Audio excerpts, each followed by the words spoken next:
queridíssimos e queridíssimas escribas, que alegria estar aqui com vocês. Sejam bem-vindos a mais um módulo do nosso curso Os Mundos de Dentro dos Estudos em Escrita Criativa Online.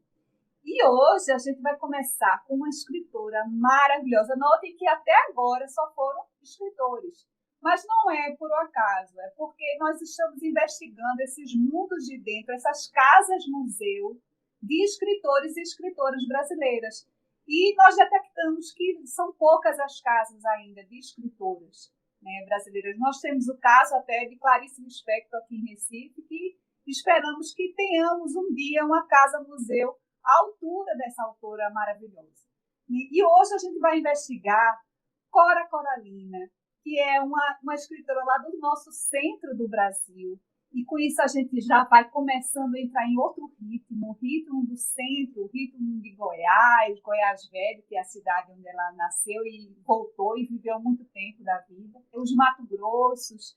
E, não por acaso, nós vamos trazer para o nosso encontro do dia 28, vamos trazer a nossa queridíssima Moema Vilela, uma escritora do Mato Grosso do Sul, né, e que está muito próxima à maneira como Moema escreve e a maneira como Cora escreve, é muito imbricada, muito misturado, como se fosse prosa poética, ou poesia em forma de prosa, ou prosa com imagens altamente poéticas. Então, nós vamos trazer essas duas mulheres, né, maravilhosas, de gerações diferentes, mas próximas na escrita, para abrilhantar o nosso curso.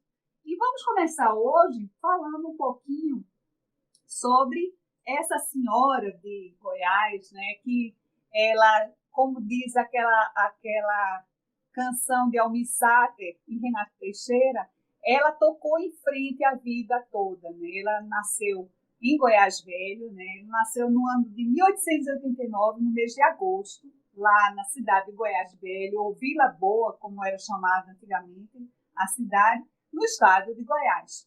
E o nome dela era Ana Lins dos Guimarães Peixoto Bretas. Bretas foi do casamento, posteriormente, né, que ela recebeu esse nome.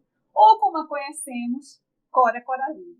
Então, Cora, a história de Cora, ela se mistura muito com a da cidade de Goiás Velho, né?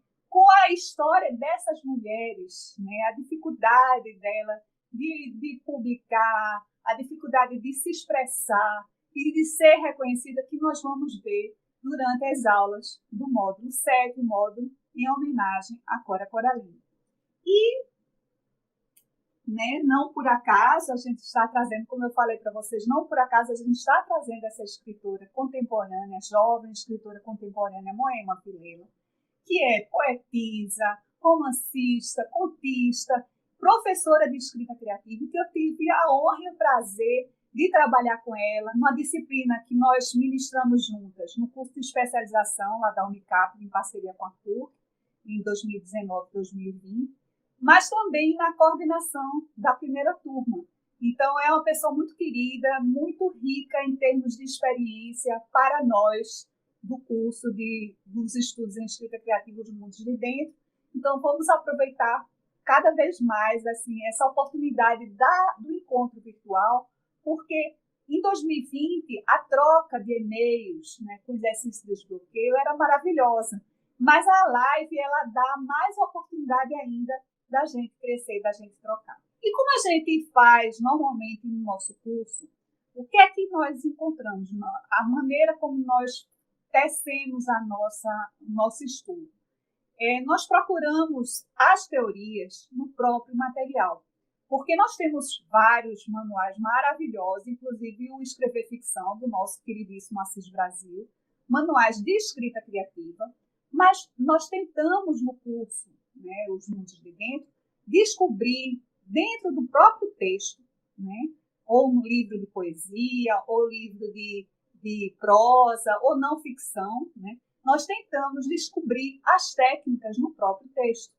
E lendo, nos debruçando nos livros base que nós escolhemos para esse módulo, que são Melhores Poemas, de Cora Coralina, e também Histórias da Casa da Ponte Velha, né, que é a parte prosa de Cora, que a gente vai identificar essa mistura, esse híbrido de poesia com prosa, com ficção, com crônica também, essa não genericidade na escrita de Cora Coralina, e que também vamos encontrar na escrita de Moema Vileiro. Nos debruçando nesse material, descobrimos algumas técnicas que vamos trazer para vocês aqui no curso. A primeira técnica é a técnica da equifrases. Equifrases é um termo que vem do grego, que significa explicar até o fim. Ou seja, é a representação verbal de uma representação visual. Isso começou lá antigamente, lá em Homero, na Ilíada, quando ele vai descrever minuciosamente o escudo de Aquiles. E aí depois a gente acompanha a equifrases lá no Laoconte, é analisado pelo Lessing, uma escultura que existe lá no Museu do Vaticano, na Itália. E aí a gente vai para o Reino Unido, lá com John Keats, esse poeta romântico, que nós estudamos em 2020, lá no módulo da língua inglesa, quando ele vai fazer essa equifrase, essa descrição, né, essa representação verbal de um vaso grego, lá que estava exposto lá no Museu Nacional Britânico, lá em Londres. Então, ele compõe a ode a uma urna grega. É maravilhosa. E nós encontramos essa mesma técnica lá em Cora Coralina, quando ela vai fazer a descrição do prato azul pombinho.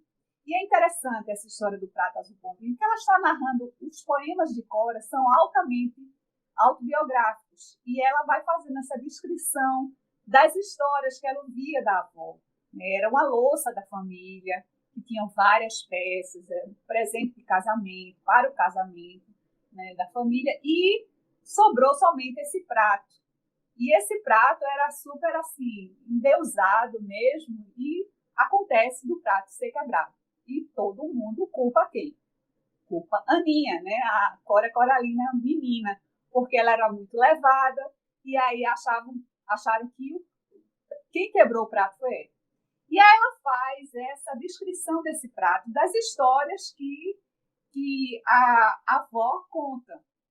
E ela também faz a descrição física do prato. Era um prato original, muito grande, fora de tamanho, um tanto oval. Prato de centro, de antigas mesas senhoriais de família numerosa, de fastos de casamento e dias de batizado. Pesado, com 2 asas por onde segurar. Prato de bom bocado e de mães bentas. Então, a gente nota que ela vai vindo, né, somente com descrições. Aí, daqui a pouco, ela insere alguma narrativa, alguma história, porque ela vem, era um prato original, muito grande, um tanto oval, prato de centro, de antigas mesas senhoriais de família numerosa, de fastos de casamento e dias de batizado. É como se ela estivesse desfiando um novelo, né, um tiar, feito a Penélope de Ulisses, lá na Odisseia. Nós falamos da Ilíada, lá com a descrição do escudo de Aquiles, e agora falamos um pouco sobre a Odisseia, quando Penélope, né, casada com Ulisses, ele vai para a guerra de Troia e passa muito tempo, passa uns 20 anos fora, e aí o pai de Penélope disse, não, agora você vai casar com outra pessoa. Ele disse, não, tá certo, então eu vou casar quando eu terminar de fazer esse manto aqui, tecer esse manto.